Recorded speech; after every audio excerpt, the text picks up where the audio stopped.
Flos Carmeli, vitis florigera, splendor celi, Virgo puerpera, singulari. Mater mitis et virinescia, Carmelitis esto propitia. Les premières vertus qui sont l'obéissance, la douceur, la charité, le fait de partager avec ses frères et sœurs, la modestie, sont des vertus qui doivent être acquises dans le tout petit âge, c'est-à-dire avant l'âge de 3 ans.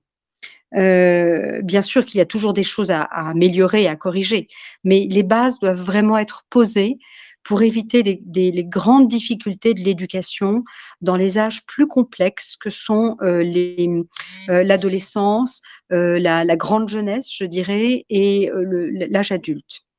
Voilà. Et le problème d'une éducation qui est une certaine autorité ou une certaine contrainte est actuellement très critiqué, et on lui oppose 4 arguments qui sont le fait de vouloir laisser une liberté suffisante à l'enfant, soi-disant pour qu'il puisse avoir une certaine comment dire, pour que son idée, pour qu'il ait connaissance, il soit sûr de son identité, de qui il est, etc. Le deuxième argument, c'est que rien ne légitime la violence.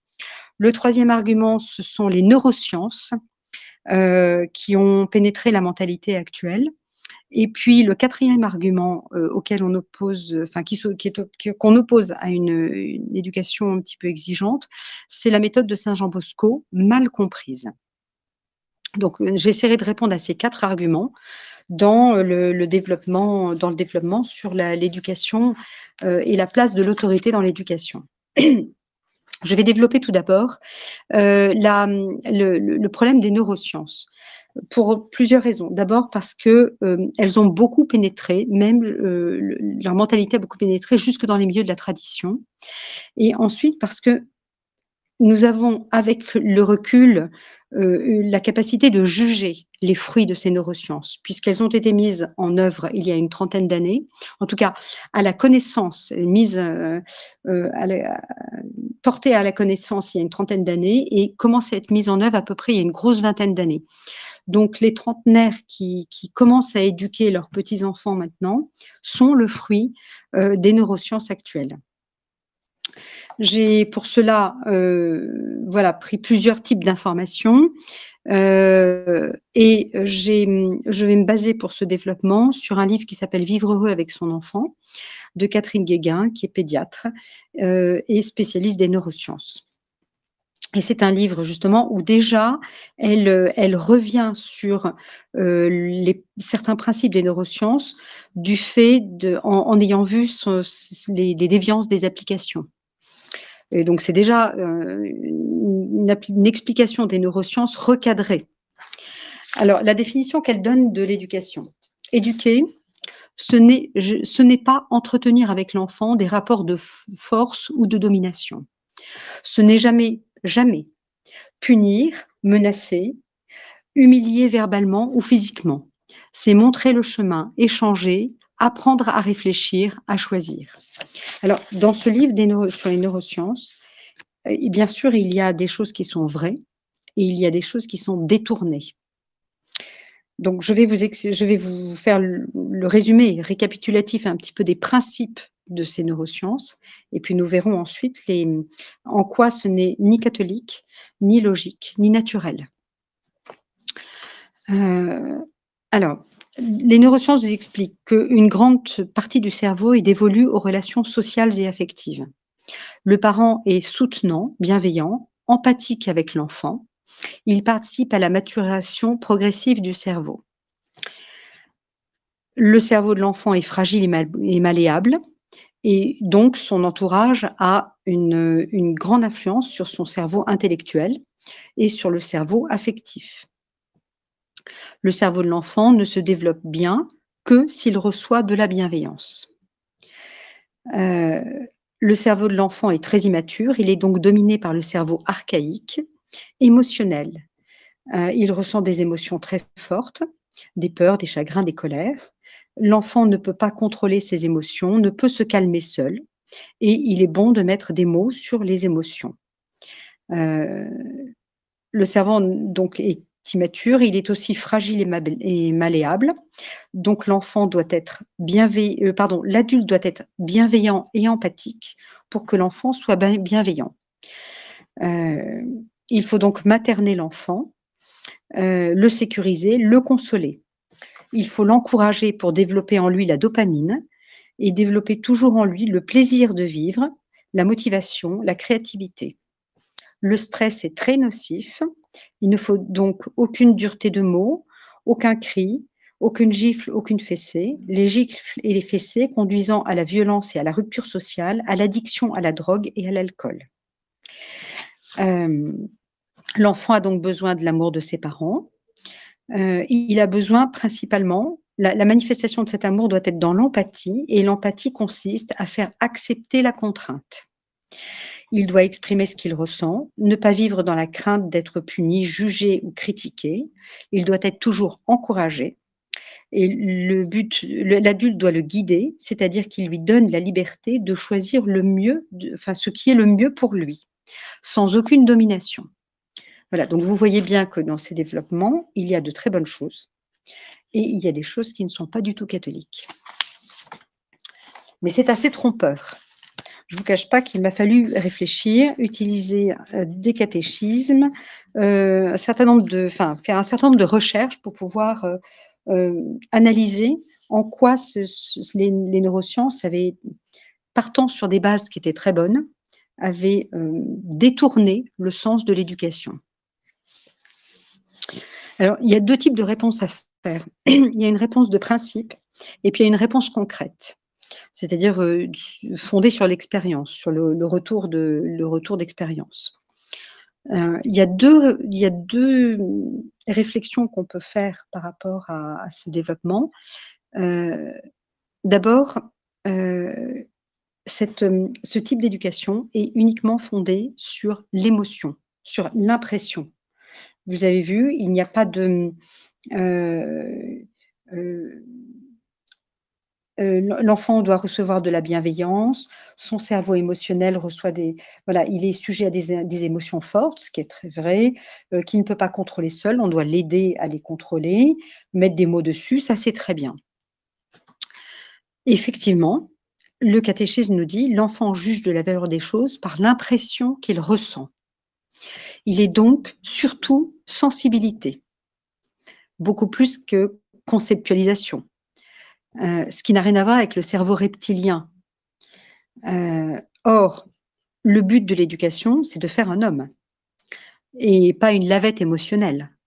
C'est pas quelqu'un on entend des adultes dire: «Bah, comme tu sens, comme tu veux», vous voyez? Il faut développer en lui son jugement, sa conscience et je tire du catéchisme une citation: «Il s'en faut», alors c'est une formule un petit peu ancienne, «il s'en faut qu'une impression agréable soit toujours produite par ce qui est bon moralement.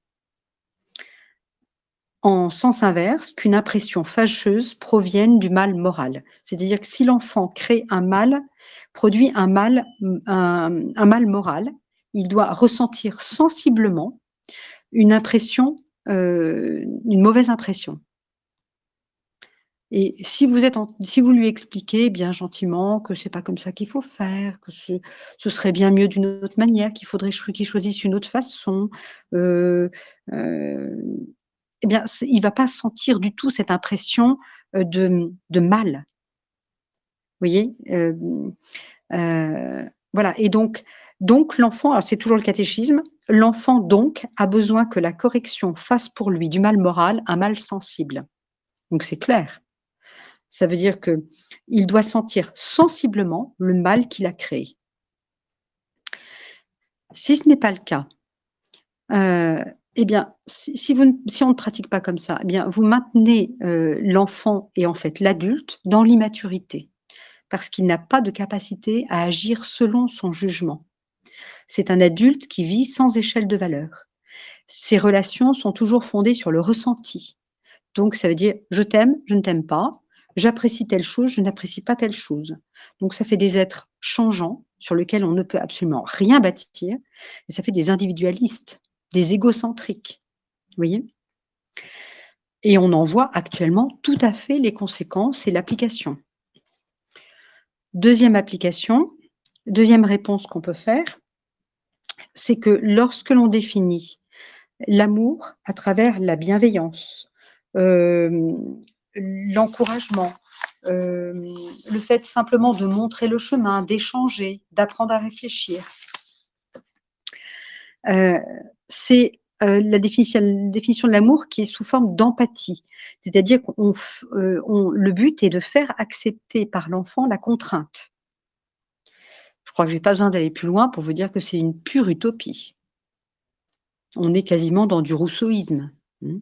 L'enfant est bon, la société le corrompt, de lui-même, il va trouver les choses qui sont les plus difficiles à faire, les plus contraignantes, qui lui plaisent le moins, et cetera. C'est une pure utopie. Deuxièmement, il y a une très mauvaise définition de la bienveillance. La bienveillance, c'est bien veiller sur l'enfant. Or, la bienveillance, là, dans les neurosciences, est comprise comme le fait de toujours bien s'entendre avec lui.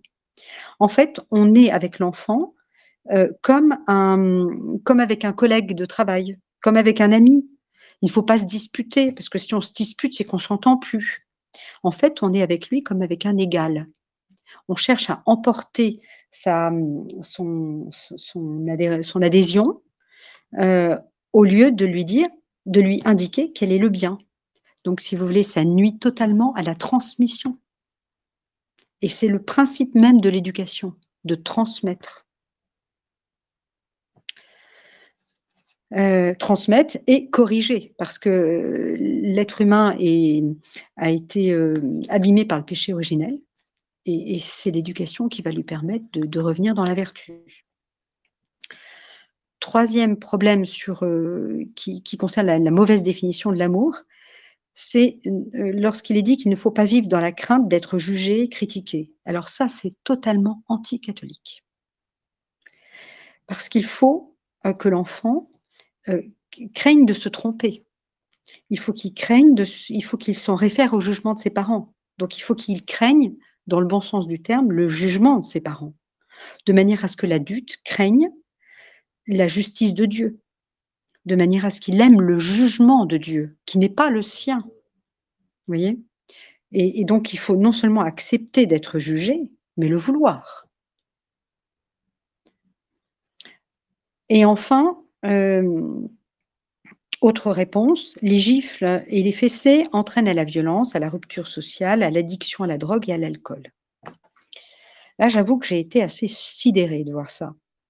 Parce qu'il n'y a jamais eu autant dans la société actuelle de drogués, d'alcooliques, de divorcés, de gens totalement irresponsables de leur propre, comment dire? Du réseau qui est dépendant d'eux, hein. Alors ils vont s'occuper de la poubelle, de leurs déchets, mais ils jettent leurs enfants, ils ne s'occupent pas de leurs enfants, ils jettent leurs femmes, oui, ou leur mari, vous voyez?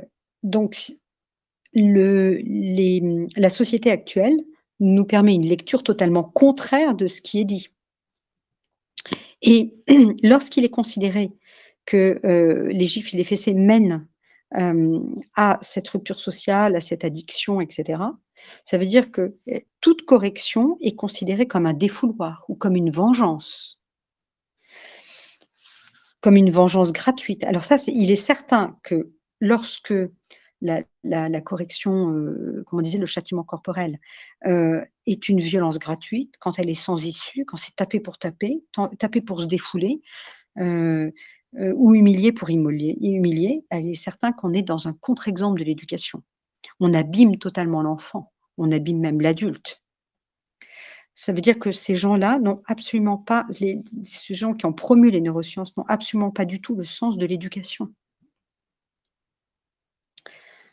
Et il faut quand même se rappeler que tous les saints et les héros sont le fruit d'éducation parfois très ferme, qui nous choquerait énormément.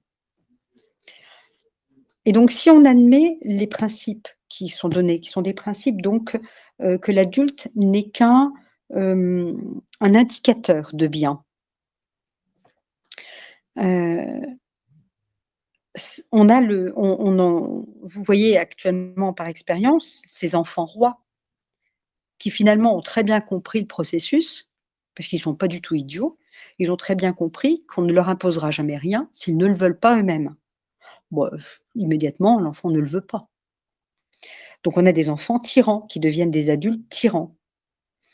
Hem Et ce sont des enfants alors puis vous avez l'enfant génie. Alors on va discuter avec l'enfant, donc on va susciter sa réflexion et cetera et vous en avez sûrement entendu des petites interviews d'enfants qu'on fait parler ou à qui on demande de poser des questions ou qui appartiennent, qui montent des conseils municipaux, voilà et alors on attend d'eux des réflexions d'adultes et cetera. Eh bien, ces petits enfants de génie seront d'éternels enfants, ce sont des adultes enfants.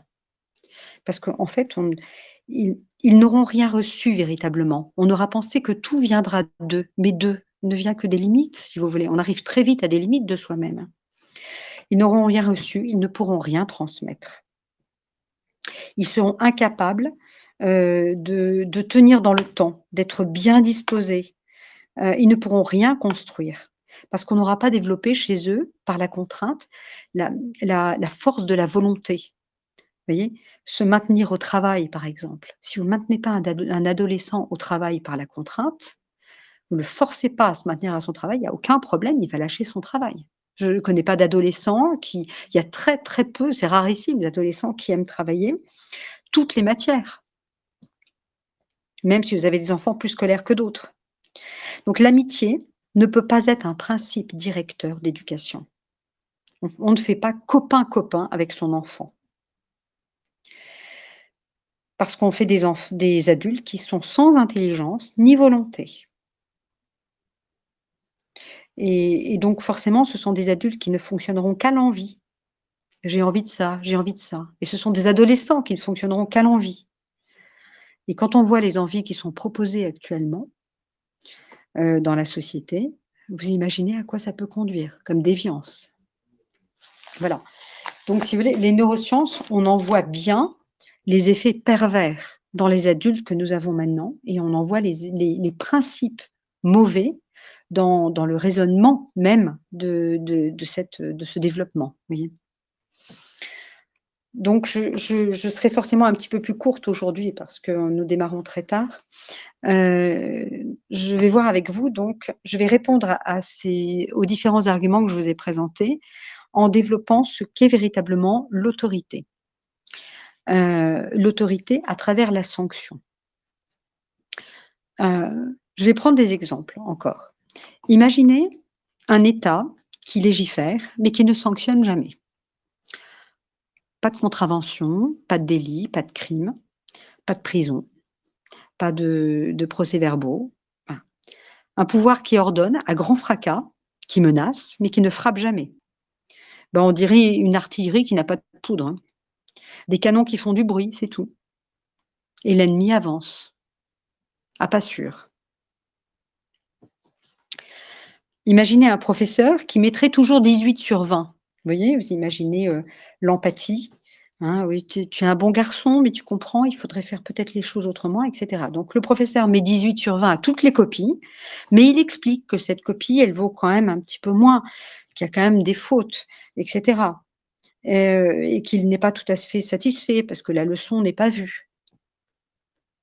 Quel enfant va-t-on construire comme ça? C'est un enfant qui n'arrivera pas à juger sa vraie valeur, qui ne pourra jamais progresser. Je vous donne un troisième exemple, c'est l'organisation céleste. L'organisation céleste, elle est fondée sur une hiérarchie verticale. Il y a celui qui commande et ceux qui obéissent. Alors je développerai plus loin justement la façon dont Dieu commande et dont il veut être obéi et comment il se fait obéir. Mais déjà, on peut voir une chose.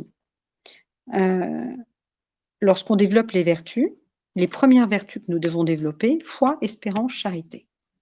Foi, c'est-à-dire la soumission, même aux mystères que nous ne comprenons pas.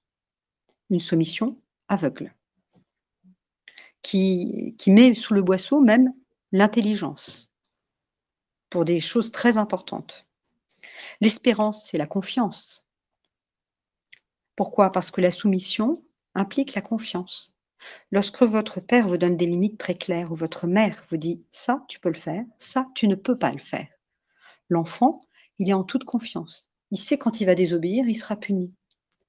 Mais mais il sait que quand il ne désobéira pas, il sera dans le bon chemin. Il sera, comment dire?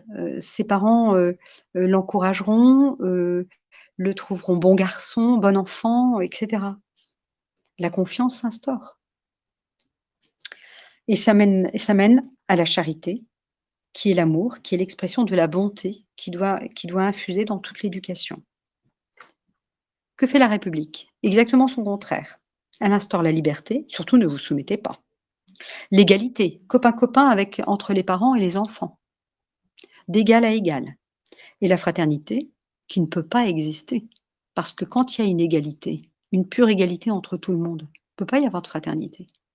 Tout le monde ne peut pas exercer les mêmes fonctions. Il faut forcément qu'il y ait une hiérarchie dans la société. Et on s'entraide ainsi. On ne peut pas tous être des jumeaux. Imaginez une société où il n'y ait que c'est pas des jumeaux, c'est des sextuplés, des milliardiers, quoi. Voilà. Saint Jérôme disait: «Ne vous flattez pas d'aimer vos enfants si vous ne savez ni les reprendre, ni les corriger». L'exercice de l'autorité est différente selon les âges et elle doit s'exercer avec une certaine intelligence et une intelligence certaine pour être productive. Alors, l'exercice de l'autorité selon les âges, je le développerai bien plus, dans un autre développement, mais je vous en fais un tout petit récapitulatif. Avant 2 ans, c'est tout simple, que votre oui soit oui, que votre non soit non. C'est du dressage. Lénine en avait tout à fait conscience. Il disait: «Laissez-moi un enfant jusqu'à 2 ans, je vous en fais un révolutionnaire à vie». Au début, cette phrase m'a choquée, mais plus vous étudiez les principes d'éducation, l'importance de l'éducation et comment pénètrent dans l'âme de l'enfant les vertus, les codes, si vous voulez, que donne l'éducation, plus vous apercevez que Lénine a totalement raison. Vous le trouvez, c'est un exemple que vous trouvez dans le livre, «L'enfant est achevé d'imprimer à 4 ans». De 2 à 7 ans, et je vous dirai pourquoi il y a des tranches comme ça d'âge. C'est l'apprentissage de l'obéissance. C'est l'apprentissage de l'obéissance immédiate, hein. Je l'avais corrélé avec la crainte servile, qui est une crainte naturelle en quelque sorte, avant de devenir une crainte surnaturelle. Et de 7 à 12 ans, il faudra obtenir l'obéissance entière et universelle qui correspond à la crainte filiale. Je vous l'avais développé. Et le premier degré de cette obéissance, de 2 à 7 ans, c'est le respect. Le respect dans les mots, le respect dans les attitudes et le silence. Apprenez à vos enfants à se taire. Principalement, par exemple, lorsque, le groupe devient un petit peu plus large. Quand on est avec papa, maman, on peut parler. Quand on est avec, les frères et sœurs aussi. Avec les grands-parents, on attend un petit peu pour savoir quand on peut parler. Quand c'est plus large, on ne parle pas. Je vais vous paraître dur, hein, jusqu'à l'âge de 7 ans. Alors j'avais donné un truc à mes enfants, ils me prenaient la main et lorsqu'ils avaient besoin de me dire quelque chose de manière urgente, ils me serraient 2 fois la main. Voilà, donc et dans ce cas, si vous donnez ce code à vos enfants, il faut vraiment vous terminez vos 2 phrases et puis vous dites: «Excusez-moi, j'ai quelque chose, je dois voir quelque chose», et vous faites parler l'enfant. Et comme ça, vous lui apprenez à ne pas in intervenir dans une conversation. Voilà. Donc l'apprentissage de 2 à 7 ans, c'est l'obéissance, mais aussi la générosité et la franchise. De 7 à 12 ans, c'est l'apprentissage des vertus, c'est-à-dire la lutte contre les défauts dominants. Donc l'orgueil, principalement l'orgueil, la paresse, la gourmandise. Voilà, c'est principalement ces 3-là. Il y a aussi l'envie, bien sûr, et plus tard viendra la lutte contre la luxure. À travers ces vertus, c'est le développement de la conscience, vous voyez? Et là, on arrive à la crainte filiale, on a plus conscience de ce qu'est le péché. Souvent, il y a eu la première communion, on se prépare à la confirmation. Il y a, la crainte devient beaucoup plus, élevée, si vous voulez. Hem Et puis l'autorité évolue aussi un petit peu, elle responsabilise. Mais les limites restent très fermes parce que c'est un âge merveilleux, parce que c'est un âge plein d'énergie de 7 à 12 ans. Mais j'y reviendrai. À partir de 12 ans, l'autorité devient beaucoup plus fine. Elle a 2 axes, la force morale et le cœur. C'est-à-dire qu'elle va agir avec fermeté, mais pas brutalité, pas avec des ordres courts. Sa fermeté va agir surtout sur la constance, sur la persévérance, pour développer vraiment des volontés fortes, vous voyez? Et et elle va agir de plus en plus avec le cœur, c'est-à-dire que les discussions seront de plus en plus importantes, de plus en plus développées. L'autorité s'exerce de manière plus pédagogique. Voilà, donc il y a des nuances, vous voyez, avec les âges et on verra aussi avec les tempéraments. Hem 2e point, l'autorité a une graduation en quelque sorte. Heu, il y a des conditions pour que l'autorité porte en elle-même ses effets. Heu, les premières conditions, elles sont relatives aux parents. L'enfant a besoin de parents, bien sûr, qui soient instruits de la religion, vertueux, mais des parents qui soient positifs, qui soient énergiques, gais, jeunes, mais qui ne soient pas des gamins. Alors là, je voulais faire une petite, parenthèse. Quitte à vous choquer aussi beaucoup, monsieur l'abbé Vérité, qui était un grand directeur de conscience absolument remarquable, qui est décédé maintenant, qui était dans la tradition, disait que les hommes ne devaient pas se marier avant 30 ans, au regard de la vie de notre Seigneur Jésus-Christ, qui est entré dans la vie publique à partir de 30 ans et donc qui est resté chez ses parents, soumis à saint Joseph et à la Sainte Vierge jusqu'à 30 ans. Et la jeune fille ne devait pas se marier avant 25 ans. Alors, ça doit beaucoup vous surprendre. En tout cas, les critères que je peux vous donner, et qu'il faut donner à vos enfants, parce que je trouve que les jeunes se marient de plus en plus tôt, ne sont pas prêts à se marier. L'homme doit être capable de construire son travail, son budget, sa maison, mais il doit être aussi capable de tenir son corps et de tenir son cœur. Je pense que j'ai pas besoin de détails, vous comprenez. La femme, il faut qu'elle soit devenue forte.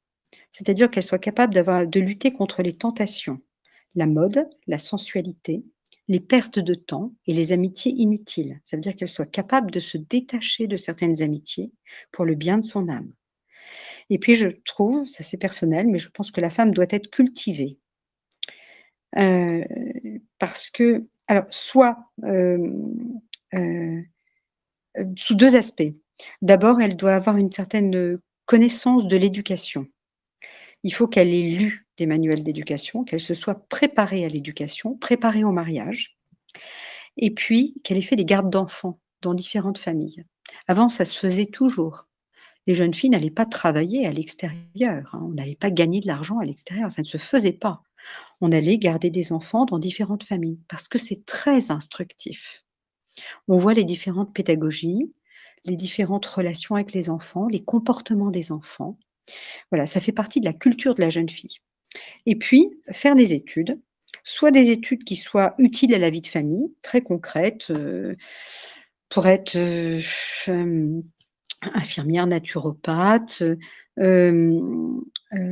éducatrice, c'est-à-dire institutrice, vous voyez? Ou dans tous les milieux de l'instruction, de la santé, par exemple, principalement. Heu, ou même des études un petit peu plus poussées qui donneront une intelligence de vue.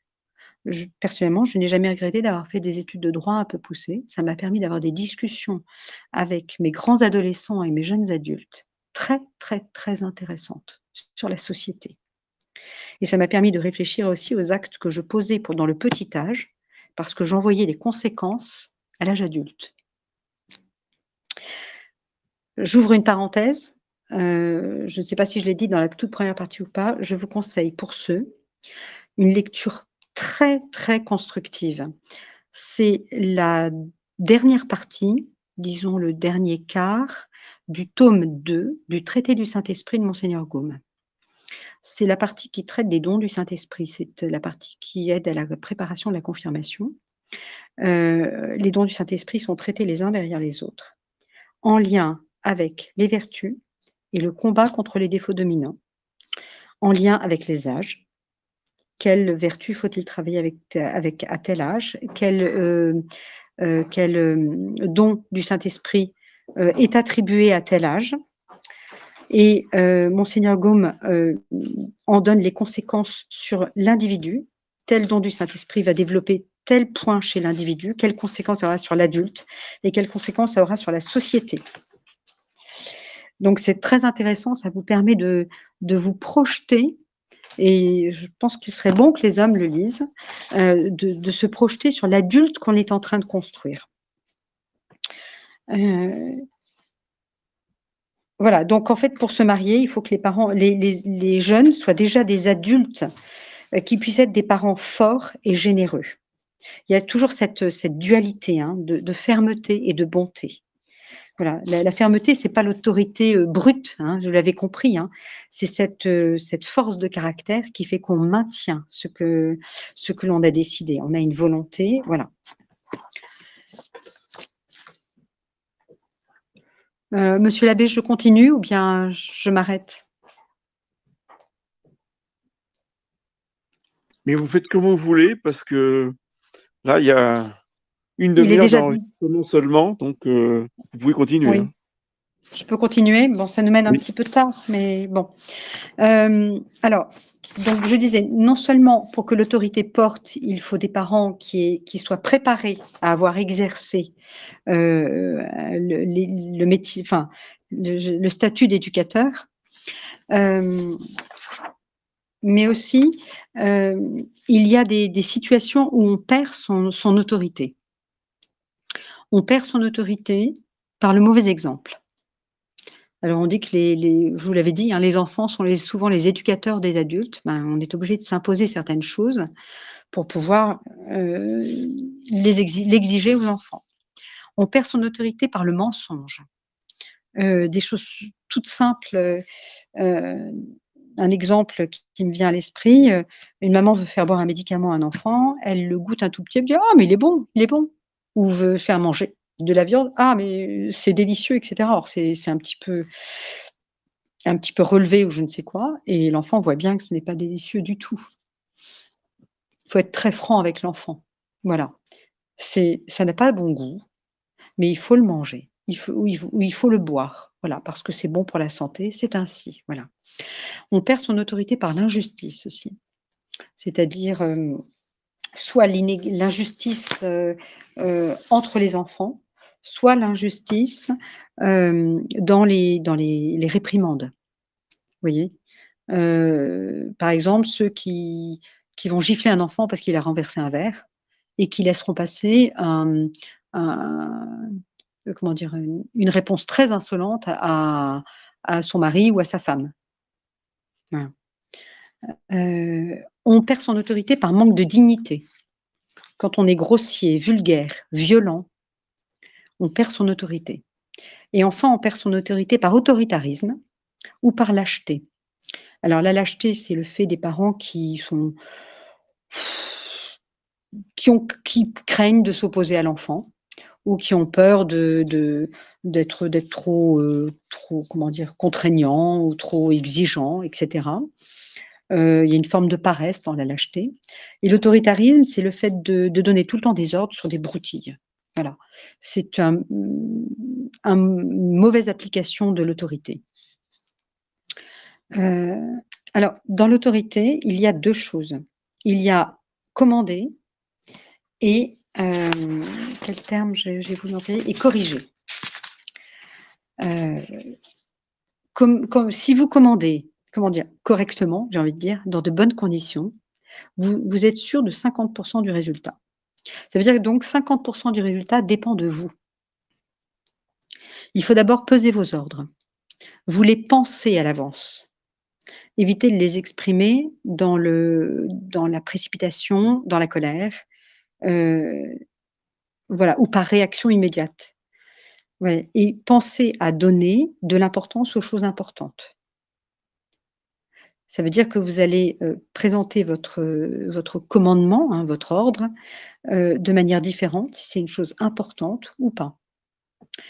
Il faut donner des ordres courts, pas de salmigondis de consignes. Alors il faut faire ci comme ça et puis ça, parce que si jamais tu fais c'est comme ça, c'est pas bien et cetera. Non, non, non. Je vous ai donné l'exemple des commandements du bon Dieu. C'est court et c'est sans voilà, sans commentaire. Et il faut donner des ordres qui sont courts, mais aussi des ordres qui sont compréhensibles tout de suite, des ordres clairs, bien articulés. Vous voyez? Et puis, il relève aussi de votre responsabilité de prévenir les problèmes. C'est-à-dire que si vous donnez un ordre dans lequel il va y avoir une difficulté d'exécution, parlez de cette difficulté et dites comment l'enfant doit la résoudre.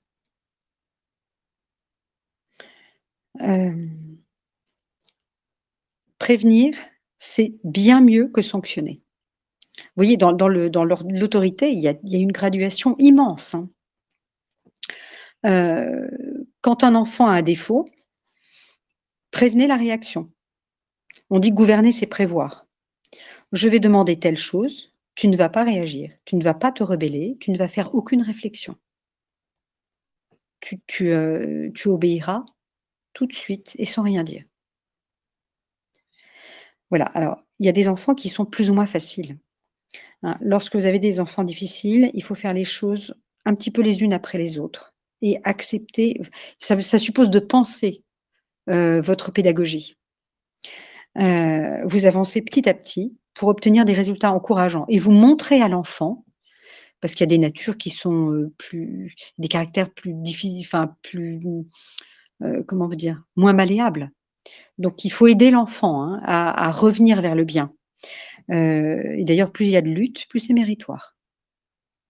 Les enfants faciles ne sont pas les enfants qui donneront les plus, comment vous dire? Les plus de fruits et de satisfaction aux parents. Je dirais même, j'ai presque constaté le contraire. Ouais, il vaut toujours mieux d'ailleurs un cheval à brider qu'un âne à battre. Donc si vous avez un enfant désordonné, exemple, et ben vous ne faites pas tout ranger d'un coup. Pendant 1 mois, vous êtes sur le rangement, sur le fait qu'il fasse son lit et vous exigez qu'il fasse bien son lit. Vous voyez? Ensuite, vous demanderez qu'il range ses vêtements et puis ensuite qu'il range toute sa chambre. Vous voyez? Ça, c'est pour les enfants dont on n'a pas réussi à obtenir dès le tout petit âge, le fait qu'ils rangent leurs jeux ou des choses comme ça, vous voyez? Voilà. Quand il y a un interdit, on peut annoncer la sanction d'avance, lorsque c'est grave, vous voyez? Ça donne à l'enfant un critère de jugement pour dire: «Ça, je dois vraiment le faire». Ça l'aide à former son raisonnement et voilà. Attention, car il faut tenir à chaque fois. C'est-à-dire que si vous annoncez la sanction, il faudra l'exécuter et si vous donnez un ordre, de toutes les manières, il faudra le faire exécuter jusqu'au bout et ça prend du temps parce que ça demande d'être, disponible, d'être très disponible.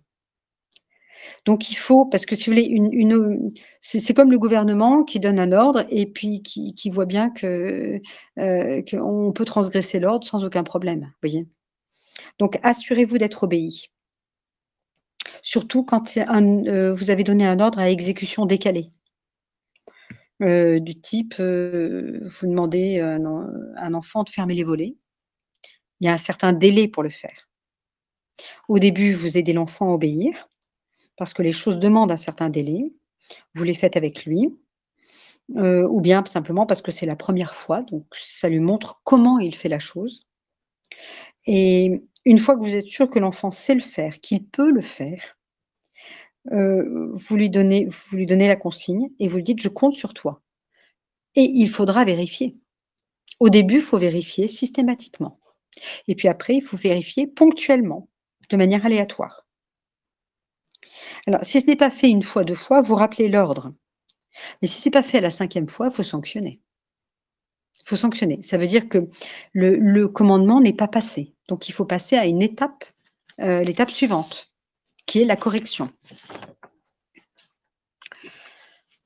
Donc, je crois que je vais m'arrêter là, monsieur l'abbé, parce qu'après, j'entame la correction, qui est un chapitre un petit peu plus long. Je crois que je vais m'arrêter là. Ça fait 40 minutes. Voilà. Parfait. Bah, écoutez, on va arrêter l'enregistrement déjà. Ouais. Voilà. Alors, est-ce que y a-t-il des questions?